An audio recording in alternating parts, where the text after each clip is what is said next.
Welcome to the Defense and Aerospace Report. I'm Vago Muradian at the 8th Halifax International Security Forum in Nova Scotia, a gathering of leaders from 70 countries around the world. And we have with us Poland's Deputy Defense Minister for Policy, Tomasz Szatkowski. Sirs, thanks for joining us. Thank you very much. It's a pleasure. One of the questions that everybody's asking, I mean, obviously the focus is on what the new Trump administration is going to do. What is it going to do with Russia? That's an issue for you. Poland has been repeatedly threatened by the Russians, whether for hosting NATO missile defenses. There have been nuclear threats as well and some saber rattling. Poland hasn't backed down from any of it. Was a key figure in sort of bringing the alliance together. In the latest summit was in Warsaw, again focused on how best to deter Russia. Are there any Polish concerns with the incoming team, and what's the message from Warsaw to the incoming administration? Because there is that concern, and was discussed throughout this conference, that improving the relationship with Russia in order to better fight ISIS, for example, would be a greater priority than dealing with Russia and deterring Russia.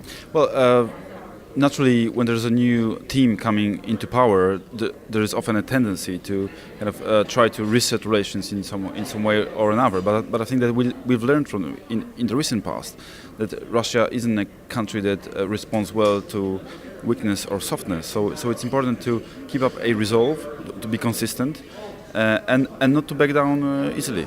So this would be messages I would like to get across. Are you confident that everything that was agreed in Warsaw, even with the change of administration in the United States, is going to continue and remain as sort of lasting NATO policy? Well, this is a process that is set in motion. Much of it has already been implemented or is going to be implemented very soon. So actually reversing this process right now would be such a major blow that I don't imagine that it could happen. Do you think? What do you think are the absolute keys, from your perspective, to deterring Russia over the long term? Is it how important are sanctions in that regime? Mm-hmm. But what are some other measures that have to be discussed, given that Russia's first inclination is always to make threats, but also try to undermine civil society in all of these countries? Well, indeed, it's a question of a resolve, but it's a question also of a holistic approach. So we need to be ready to tackle a full spectrum threat through full spectrum deterrence, in order to, not to provoke the conflict, but in order to prevent the conflict and prevent actually meddling into our society, to our democratic systems in a peaceful times, and also threat of the use of force through various crises or different military engagements. So we need to think very holistically. It puts great requirements on shoulders of political leaders, and so for instance, the management of national security has to be coordinated. At the same time, it is very difficult in democracies, because for many good reasons there is a separation of different institutions, like military from law enforcement and so on and so on. And authoritarian states enjoy a certain edge in those issues because they can manage their instruments more flexibly. We cannot do it to the same degree, but we need to take advantage of other potentials of our society. So for instance, free societies usually produce greater people. Better educated people who have initiative, and so on and so on. So we need to take advantage on those from those assets. There's no doubt. Polish forces distinguished themselves everywhere they were. U.S. forces, all allied forces, have very, very good things to say about the quality of the troops. Military modernization has been a very important priority. And I'm not going to ask you about the programmatic specifics as such, because I know you're the policy guy. But in fact, as the policy guy, you're the most important in shaping the capabilities that Poland needs in order, for example, to deter.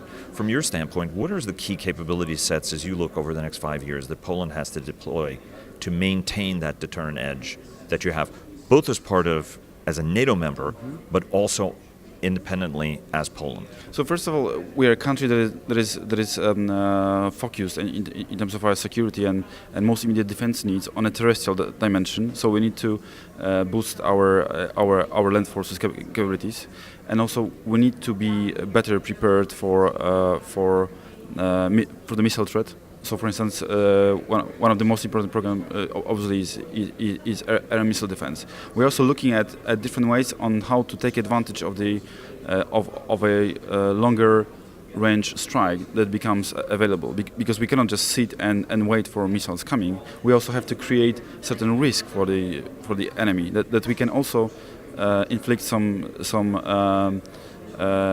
pain on him that he cannot actually contain, that he cannot prevent in a time of a conflict. One last question. Poland, because of its history, has sometimes a sense that we have to be really, really strong because the international agreements we belong to may not be as strong. Even recently when I was in Poland, there were some folks who were saying, you know, we love NATO, we love being part of NATO, we are completely committed to NATO, we're completely committed to the EU, 1, 2, 3, but we still have to be very, very strong. Yeah. Is that perception significant in Poland's thinking, or is it that NATO is the best defense for the nation ultimately because of the deterrent aspect? Well, there is some sense of a suspicion, obviously, because of 1939. We've had alliances back then, and those alliances didn't work to the extent we were expecting them to work. I think the situation is different to a great degree. We didn't have allied forces on our soil in 1939. And we were actually facing two adversaries, one from the west and another from the east. I mean, so from that perspective, it's simpler and it's a better situation. So slowly, the public becomes less anxious. But still, I think that this is actually quite a useful trait of our national character, because ultimately, your own potential, your own deterrent, is your ultimate guarantee of a security. So we do not forget that we need to invest our own money. So we're absolutely committed to 2% of a GDP, and we will continue our defense modernization regardless of the fact that we'll have allied forces on our territory. And you will continue to host allied forces on your territory despite Russian threats to not do that. I believe so. Yeah. Tomasz, dziękuję bardzo. Thank you very much. Dziękuję bardzo. Thank you very much.